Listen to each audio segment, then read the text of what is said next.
Great to see everyone today. It is my pleasure to introduce one of my great friends and colleagues and classmates from Florida A&M University, Mr. Paul Ervin. He's a native of Chicago.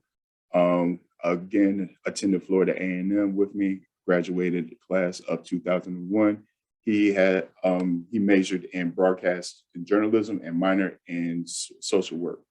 He has over 20 years of sports television production experience, including roles with ESPN, The Best Damn Sports Show, period, NESN, and the Big Ten Network. Paul is currently in his second stint with ESPN, producing NBA and college football and basketball games. So let's go ahead and give him a warm virtual round of applause for Mr. Paul Ervin. Appreciate that, Mo. Good to see you. Good to see everyone else. Let me start with saying I was very impressed with how long Christy was able to speak. I would not be doing that. Kudos to her. I would like for this to be, I'll talk plenty, but as many questions as you have, you can throw them in the chat. But I would like it to be interactive. I'll tell you guys a little bit about me, my path, and I'll bring everything full circle to kind of where I see things heading in the field. So like Mo said, I'm currently a producer with ESPN.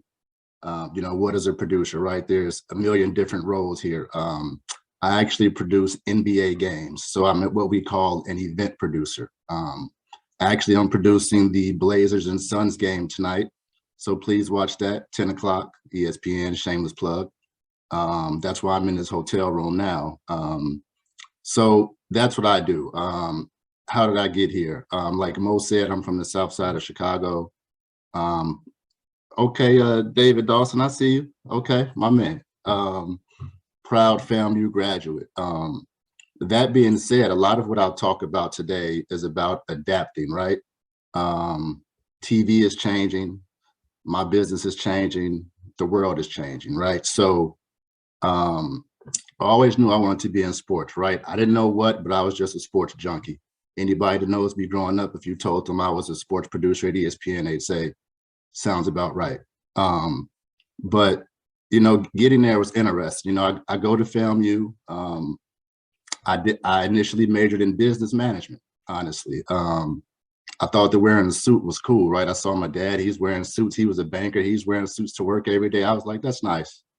Got to do it, realized that a lot of stuff you need to be strong in was stuff I just wasn't interested in. Things like accounting, and honestly, at that point, wearing suits at Florida A&M, and it was 100 degrees every day. Really wasn't feeling it, right? So sometimes it's big stuff, but sometimes it's small stuff. I'm 18, so these are the things that mattered most to me at that point, right? So long story short, I changed my major to English, didn't like that. Actually, I liked it, but it didn't lead to a path that I thought I wanted to do as a profession. Changed my major again to broadcast journalism, and the rest is kind of history. So in some ways, I'm atypical, right? I went to school for broadcast journalism. That's the only job I've done. I've been doing it for 20-something years. But going back to adapting, my first time adapting, the first thing I had to do is when I graduated FAMU. Again, I am from the south side of Chicago, and I went to FAMU. My first interaction for the most part of my life with white people was when I stepped foot at ESPN in Bristol, Connecticut. Just the God's honest truth. And that is a huge adjustment, right? And it's the same way, the reverse. I was actually about 10 years into my career, and I had a white colleague tell me he never interacted with a Black person until he got to college, right? So these are things that are very real for us, right? So again, everybody has to adapt, and that's a huge adjustment. I can only tell my story. For me, coming into corporate America at 22, as Mo can attest directly from FAMU's campus, it was quite different. I mean, it was quite different. So that took me a while to adjust. So I say that to say, whether you're Black, white, Asian, Hispanic, whatever it is, understand that, there's obviously huge differences, cultural differences and things, especially in corporate America. So you just have to learn to adjust. thank goodness that, you know, HR departments around are a little bit more aware and, you know, they empathize more with everyone. But at least for me, that was a huge adjustment. And I know people that are under me now, they're still adjusting. So again, adapting. You know, I know a lot of you guys are in school and trying to figure it out. But like I said, I changed my major twice and I landed here. So if you don't know what you want to do when you leave, don't worry about it. It's not a big deal.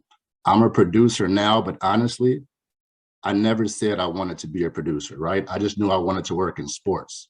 And then if you're good at something, right, you get promoted and you get promoted again and you're like, oh, I'm a producer, right? But when I started, I didn't even realize that was the path. I just knew I wanted to work in sports and I wanted to work at ESPN. So when I did that at 22, I was like, all right, well, you know, I was thinking, all right, I'm set. I'm at ESPN. What else is there?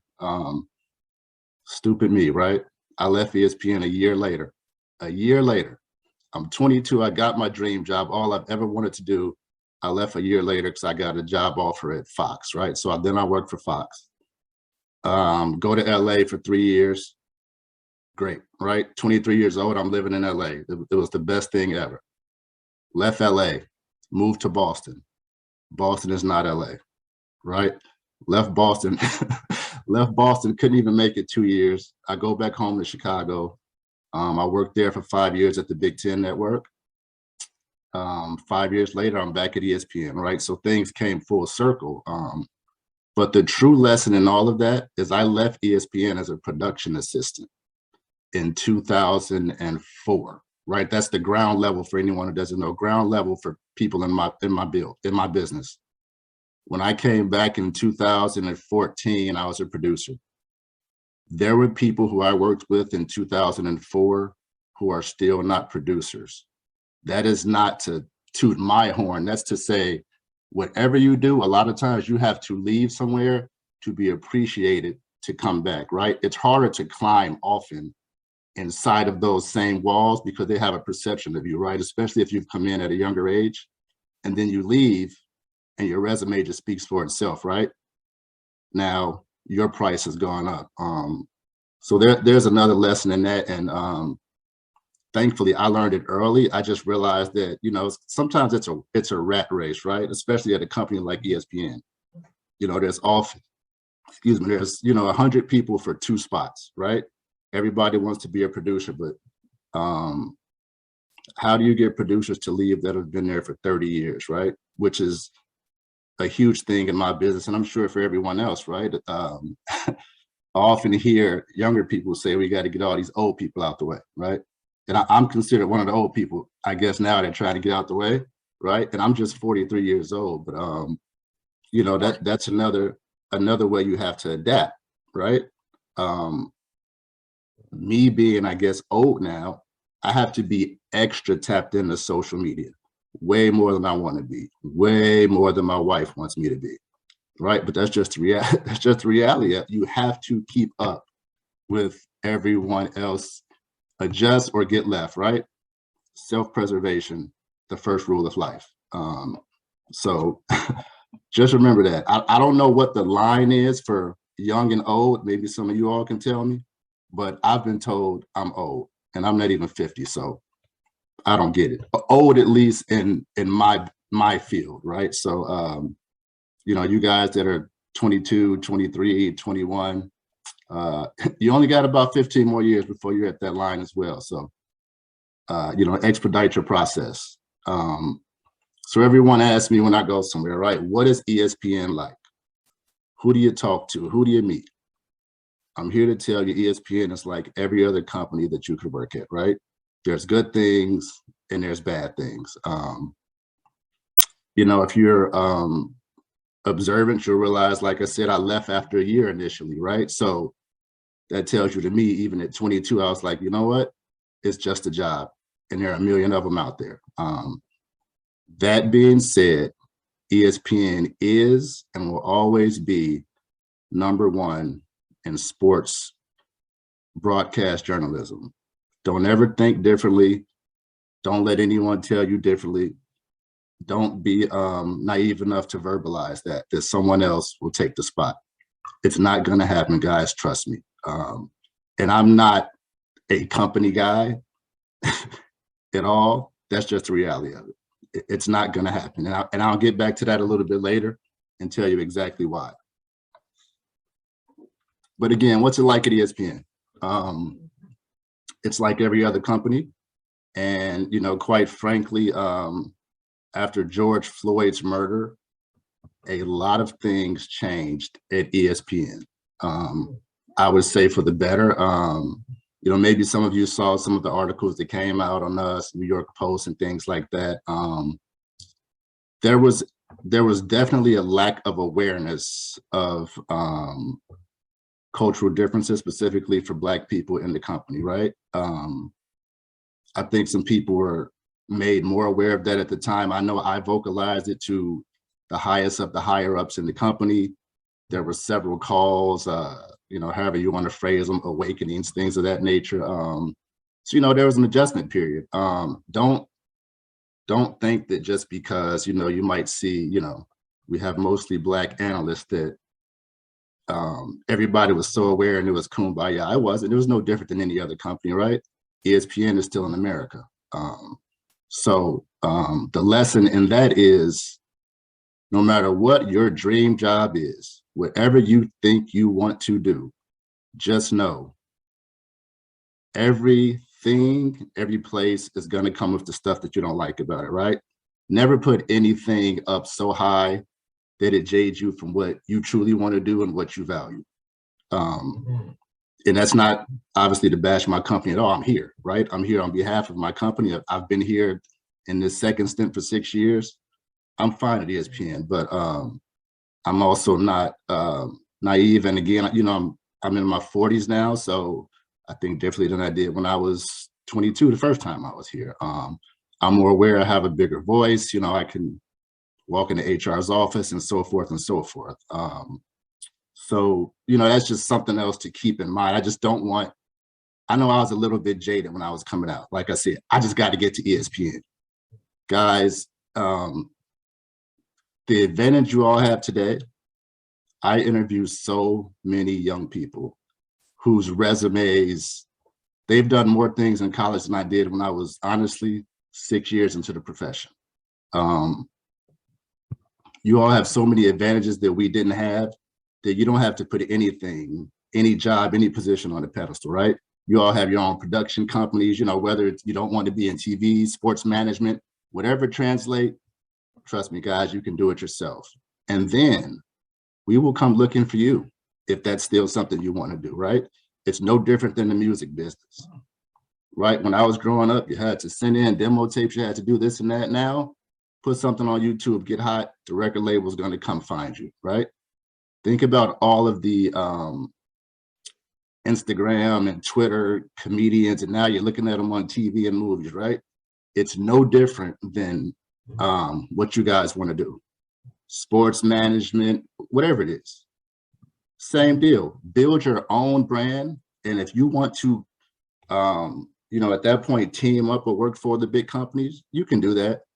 But you have a way to get a head start. And I strongly advise anyone to get out ahead of the game, because you're at the point now where when I look at a resume,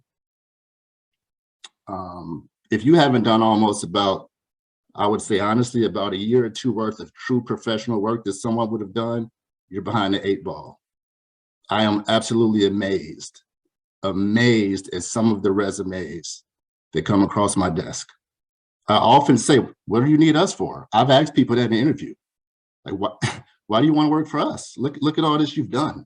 So just keep that in mind. Don't think that, you know, 1 or 2 internships, it's not good enough anymore. I'll just be honest, it's not. One other thing that I often get asked about ESPN is,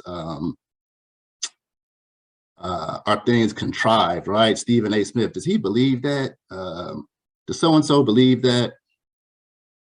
At the end of the day, everyone, well, for the most part, people at ESPN are journalists, for the most part.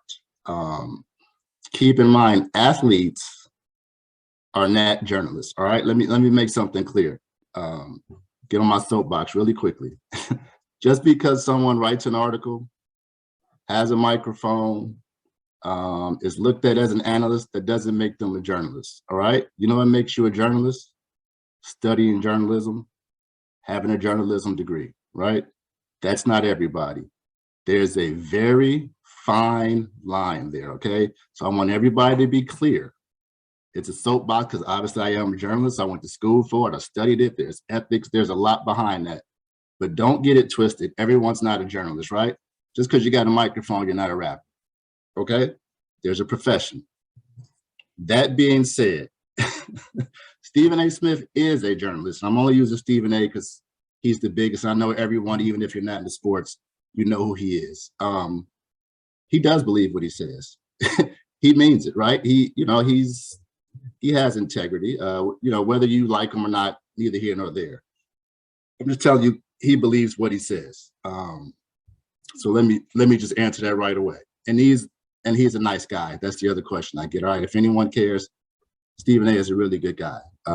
He raises his voice a lot of times for TV for that effect, but he's not screaming at you at lunch. Like, you know what I'm saying? We're not yelling at each other anytime we have a conversation. All right. So one other thing I wanted to get on the journalist thing before I forget.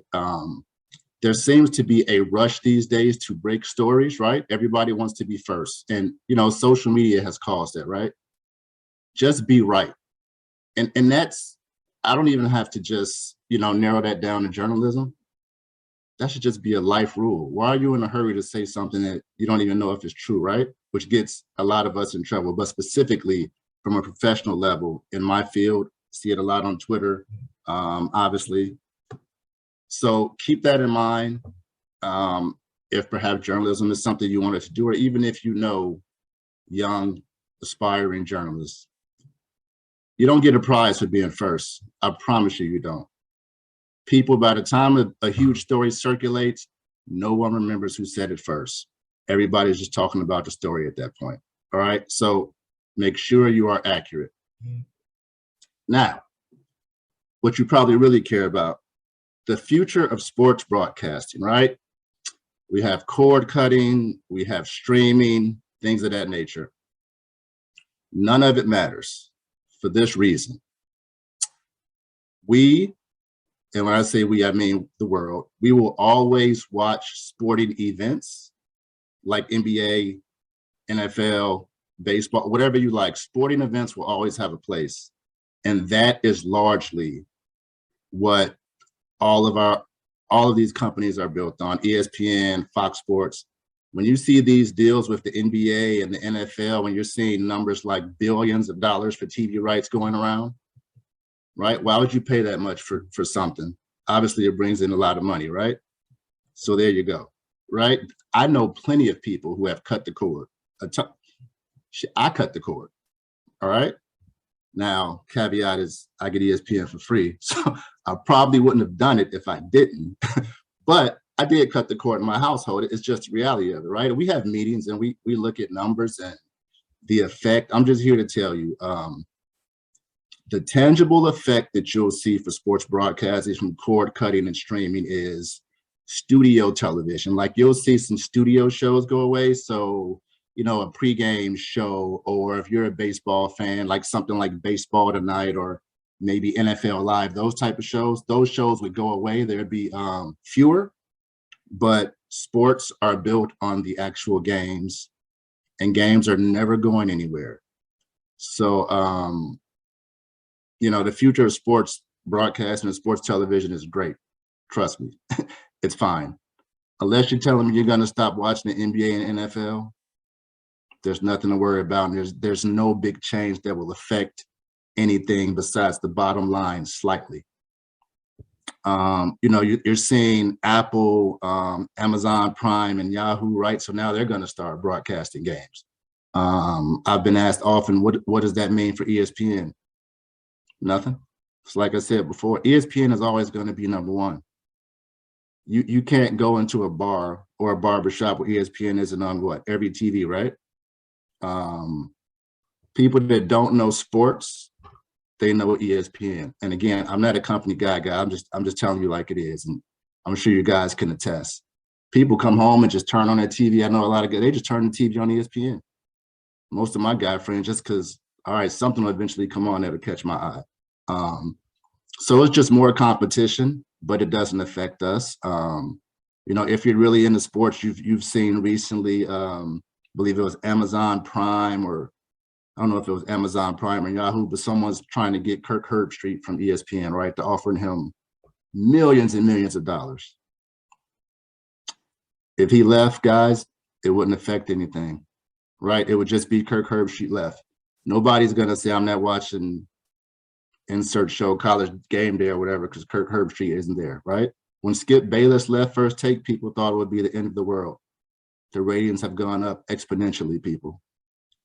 You guys are just gonna watch ESPN. It's just the way it is. So a lot of that stuff is just smoke and mirrors. But ESPN is just the big dog, and they just always will be. It just is what it is. Hold on, I was just looking at my notes to make sure I didn't miss something on that. And I didn't, yeah. So as far as that, that's a hard stop there, right? ESPN is going to be the big dog. Everything else is just smoke and mirrors, right? It's little competition, but it's more like ESPN and then everyone else. Like you can fight with Fox, right? Yahoo and Amazon, you can fight with them, but you can't yell at the moon, and that's just the way it is. And I say that fully knowing if Fox offered me a bag next week, I might take it, right? Again, like I said before, we adapt, but we're not stupid, right? I don't care if ESPN, that's cool, it's the big dog. But if Fox won't give me the big check, I'll holler at you, right? So again, it's about being aware, not naive, and not stupid. Self-preservation, first and foremost, self-preservation. Worry about you. I was asked recently about television, like like we had playmakers back in the day, and maybe I am sounding old now because you guys probably have no idea what playmakers was. But Playmakers was an actual television show on ESPN. It was about a football team. It was similar to is there a football show on now? No, well, All American, if anyone knows what that is, but it was a drama. So just think of a show. Either way, it was a football show, and it was very heavy, and it didn't last long because, to be honest, the NFL told us no. It almost hit too close to home. I mean, there were players on the show that we were showing. I shouldn't say I wasn't with the company at that time. I had left, but they were showing players shooting up in the locker room at halftime, things of that nature. I mean, it was truly inside of the NFL and the peak end, but it was a fictional show. It was just a drama. I say all of that to answer the question I was asked and to say I do not see us going that route with any more type of scripted television, just because of that reason. We have contracts with the NFL, we have contracts with the NBA, and it's just bad business. How do you do a show like that when you know so much, right? I mean, it's just, that's not even to say, I'm not talking about anything illegal or anything like that. I'm just saying ESPN will not be capable of making a show like that without making it so real that it's like, all right, everybody doesn't need to know everything, right? You just know too much to be involved in it. So don't expect any playmakers from us, any Ted Lassos, anything like that. Like that's not gonna happen. I'll just jump in the chat for a second. Give me 1 second to stop for a second. A production assistant intern at Fox Sports in Charlotte. Oh, who is this from? I actually live in Charlotte. That's where I live. Interesting. I can't see the name. I just see JK. But at the end of this, for the person that sent this message, I'm going to put up my card and send me an email, and we can possibly try to get something on the books for who's at Fox Sports Charlotte. That's pretty cool. Charlotte is where I've called home for the last 7 years. So I don't want to say lucky you, but coincidental you, maybe. We'll see what comes of it. All right. Give me 1 second. So I want to show you all something. I'm gonna try to share my screen, which again, I'm trying to keep up with the Joneses, but I'm not the best at this this thing here. So hold up 1 second. Make sure I can do this. All right, let me see. Can you guys see this? You all see this picture of Shaq here? All right, so this was tweeted out by Stadium, which is a network. It's actually based out of Chicago. Jerry Reinsdorf, who owns the Bulls and White Sox, part owner, blah, blah, blah, blah, blah. Okay, but take in this picture, right? When they say, okay, now do a goofy picture, right? So a lot of us probably know what Shaq is actually doing. Maybe some people don't. The person that tweeted this clearly did not know the backstory, and beyond that, they didn't know what Shaq was representing. So Shaq here is representing his fraternity. He is a Q dog. Qs are arguably the most popular Black fraternity in the world. So this tweet, they were corrected on, I mean, thousands of tweets back to them explaining this to them, and they eventually took it down. My point in showing you that representation matters, right? Tweets go through channels, right? I'm sure this person wasn't the manager. They had to get this tweet approved. Somebody else approved it, right? So now we know we have at least 2 people who were unaware of how many people would be offended at such a tweet. And that is not to say they were right or wrong. That is to say that they were ignorant, and ignorant with the positive connotation, the true meaning there, right? What you don't know, you just don't know, right?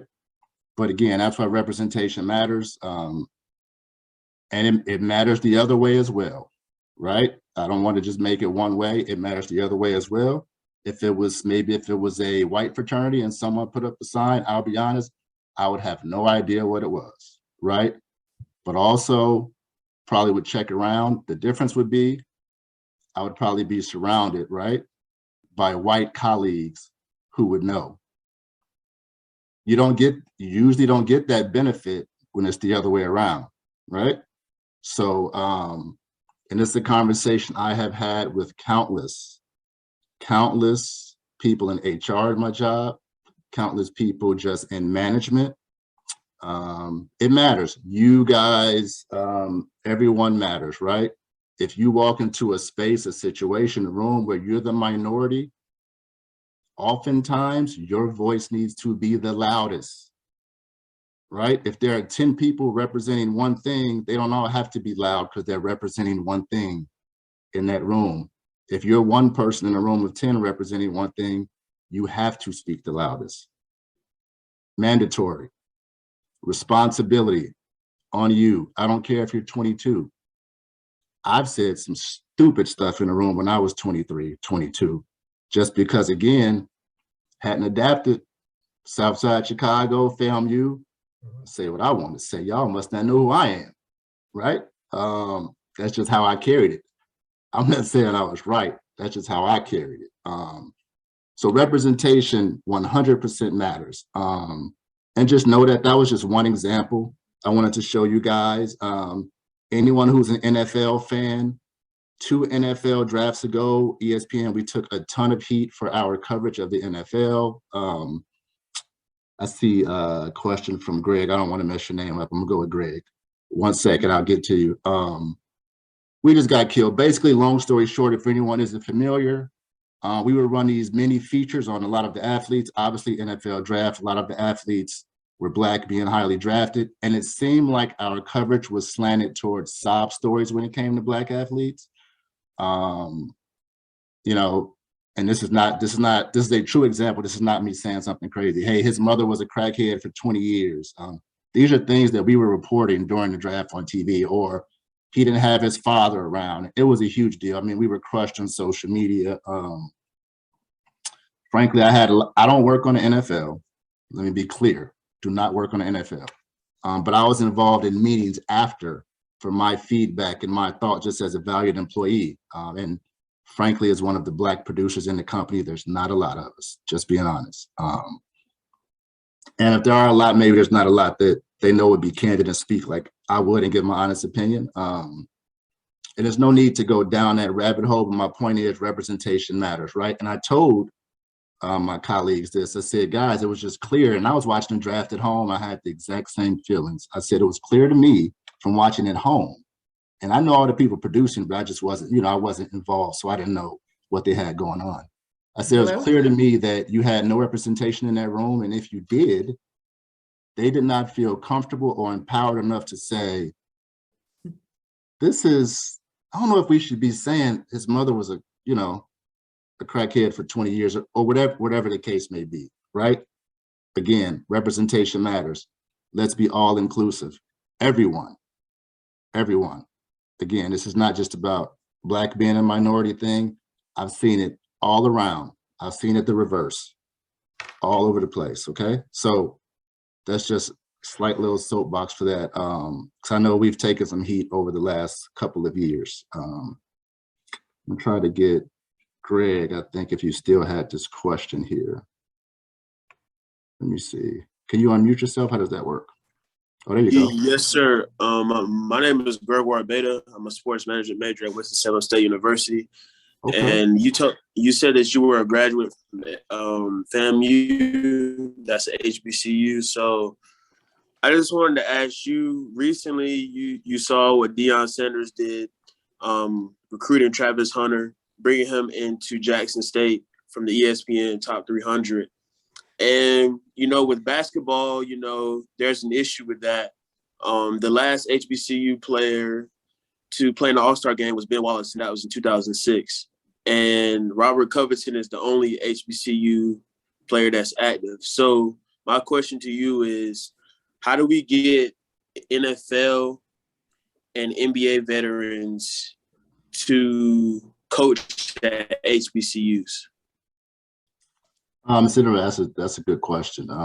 I've actually had conversations with some guys about that. Well, Mo Williams is at Alabama. What is it? State. Yes, that's Alabama State. Yeah.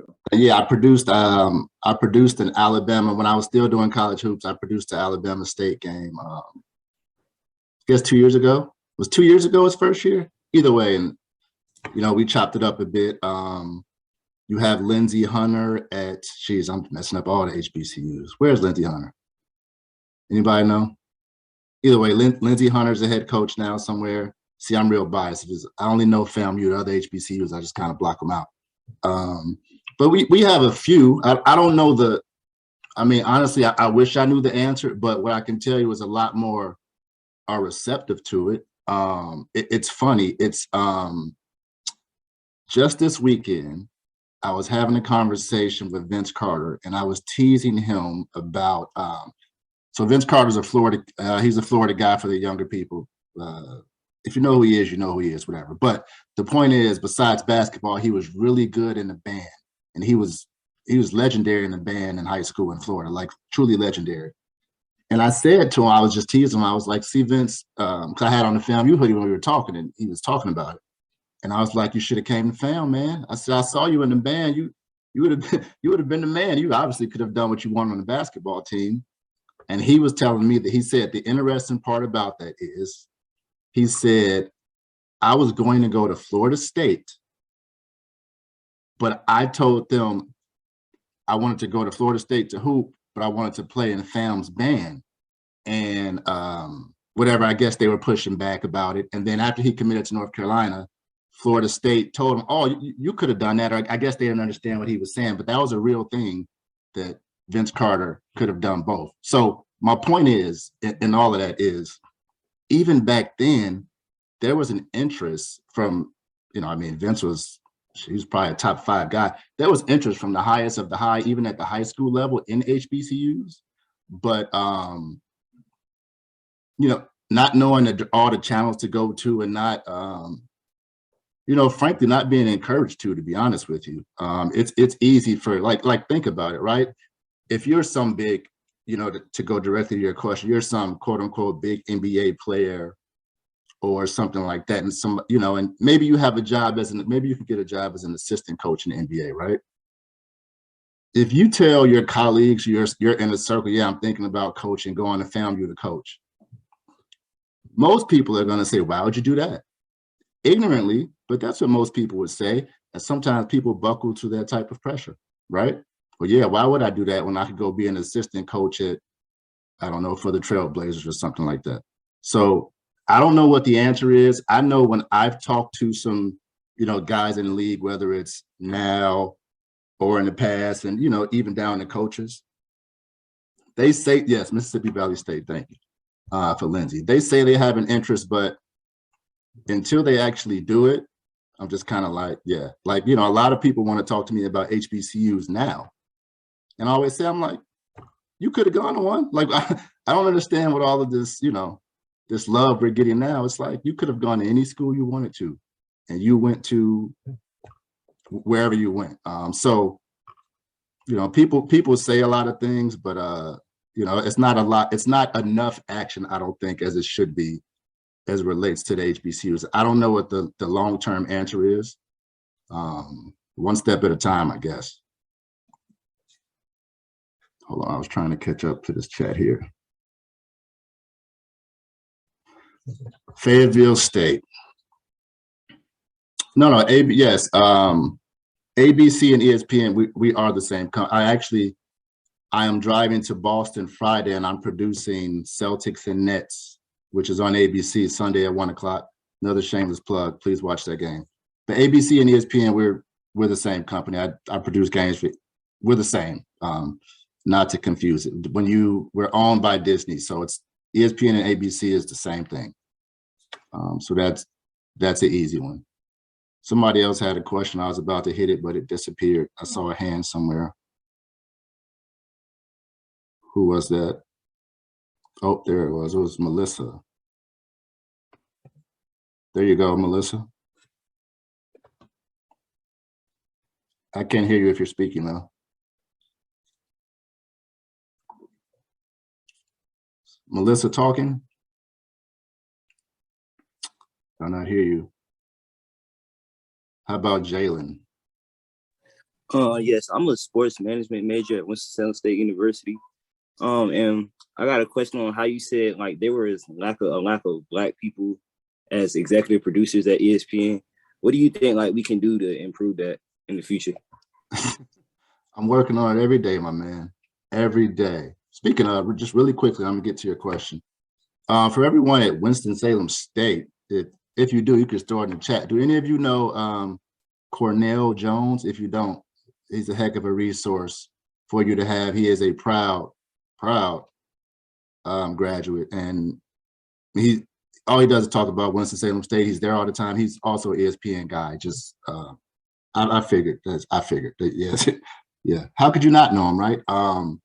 Sorry, so back to your question. I'm working on it, man. It's like I said, it's, you know, there were some awakenings a few years ago. And it's, you know what? It goes back to what I said earlier, right? The young people want to get the old people out the way, right? So there's different levels. I said people sometimes look at me as old in the 40s, but there are truly, I mean, there's people in their 60s who are in some of these spots that you're referencing, these EP roles.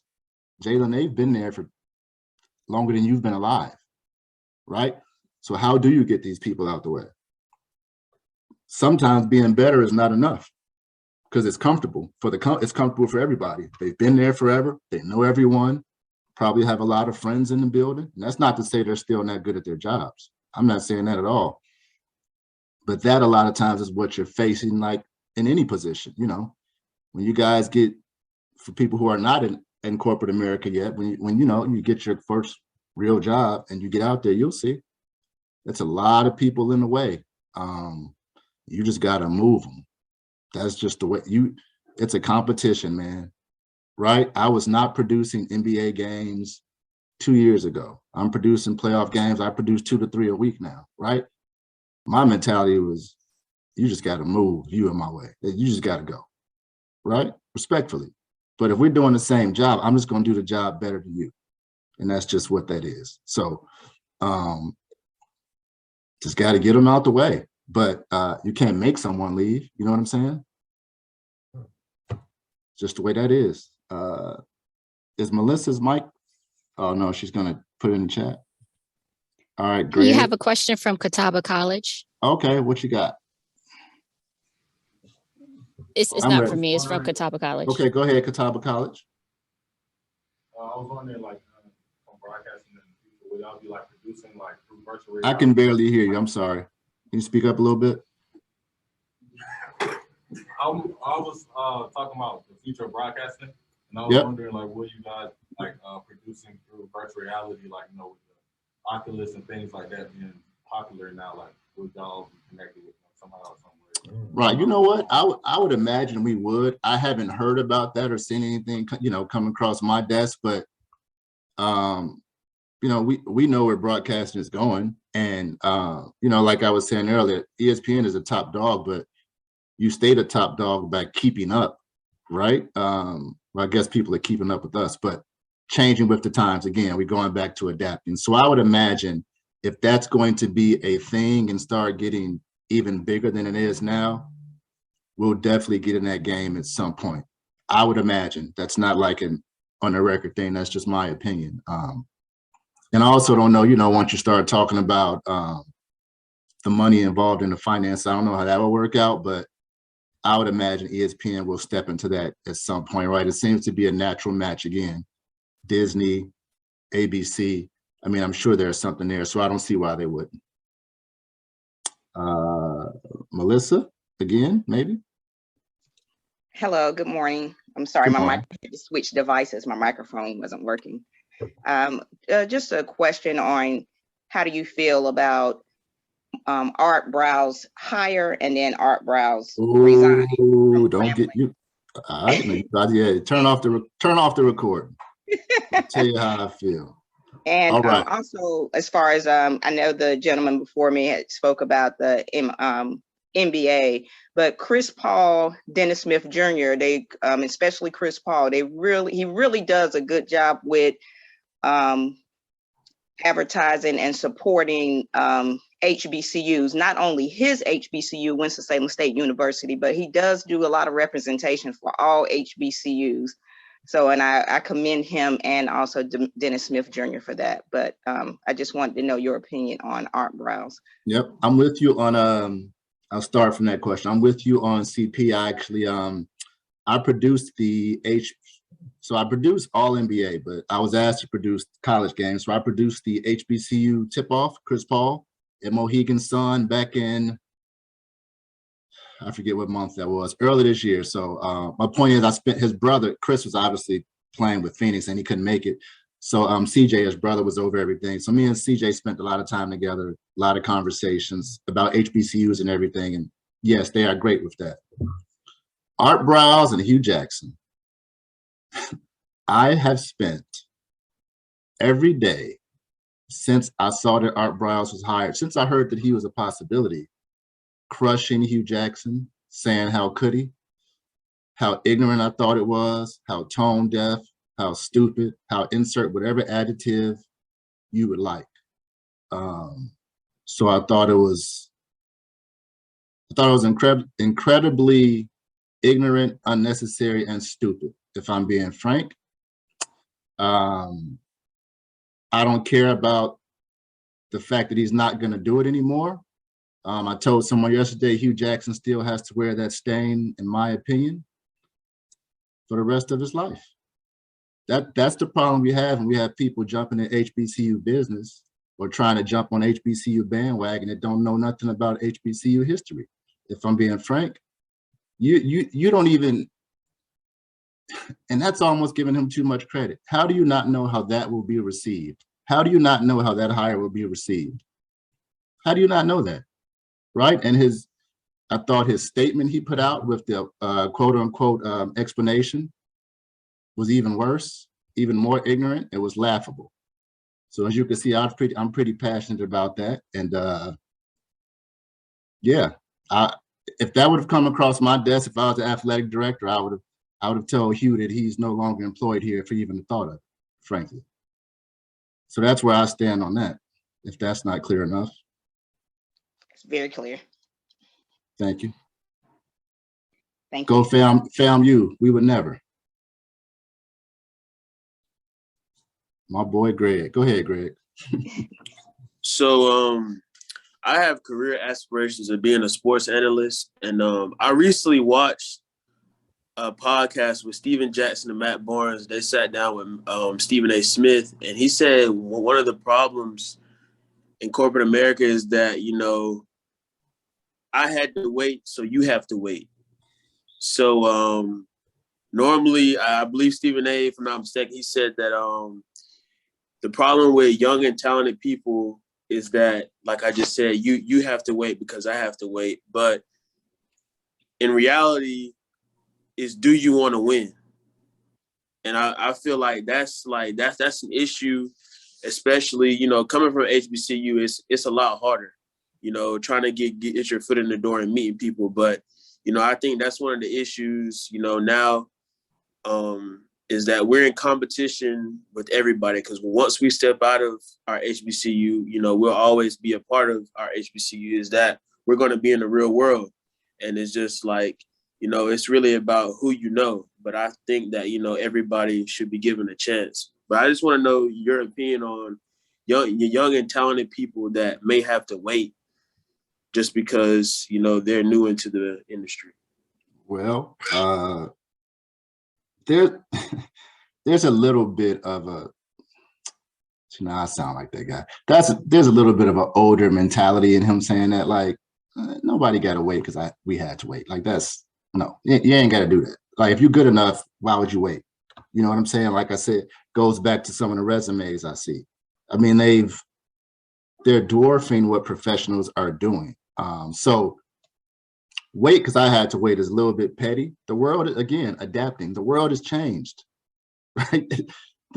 What's required of you coming out of school and was required of me 20-something years ago and Stephen A. 30-something years ago, it's different, right? Yet all of us went to HBCUs, but it was different. Stephen A. might have had to do a little bit more, or his path might have been a little bit longer than my path was, right? And, you know, your path will probably be a little bit shorter than mine. I don't think you should have to wait till I have to wait. I do agree that people should have to pay their dues in whatever they do, right? How do we know you're ready for the moment if you haven't paid your dues? And I don't feel that anyone that has not paid their dues should bump anyone that has, unless they are exponentially better. But just wait, because I had to wait. I would never say that to anybody. But again, I don't know how long my wait was. I got lucky. I worked at ESPN coming out of school. For anyone who is a journalist, though, just let me really quickly plug NABJ. Go, register, be involved, stay with it. That's how I got my job at ESPN 20-something years ago. And I'm always at NABJ recruiting heavily. Heck of a resource. Network. I'm trying to hurry up. So as it gets to 11, but no matter what you do, you always need to be networking. Every meeting, every encounter is an interview. Everyone is an interview. Anyone I've spoken to today, I have a mental note in my head, how you approach it, how you carry yourself. You've already had an interview with me, whether it was 20 seconds, right? Everything is an interview. Everything is networking. It could be something as simple as, I was on a panel and, you know, he or she asked me a couple questions. Grammar was off, improper English. Nah. I say that to say, well, I say that knowing, fully aware, I too have not spoken proper English in everything I've said today. One, that's intentional. Two, I have a job. I don't need anything from anyone right now. That sounds crazy, but that is the reality. And people need to think like that and realize I'm not here to sugarcoat and BS you guys. I'm going to tell you exactly the way it is, because the reality is you will not find a lot of people in this business they'll just be cut and dry with you, right? Maybe if you know somebody that's a really good friend or family, but in most discussions like this, you know, a lot of times I'll hear my coworkers speak and I'm like, come on, you got to tell them the real deal. You have to. These people are young, they're impressionable, they got questions. I'm not going to lie to you. I'm not going to tell you the grass is always cut and it's green when you walk in. No, sometimes you got to cut it yourself. You got to water the grass. So just know that, right?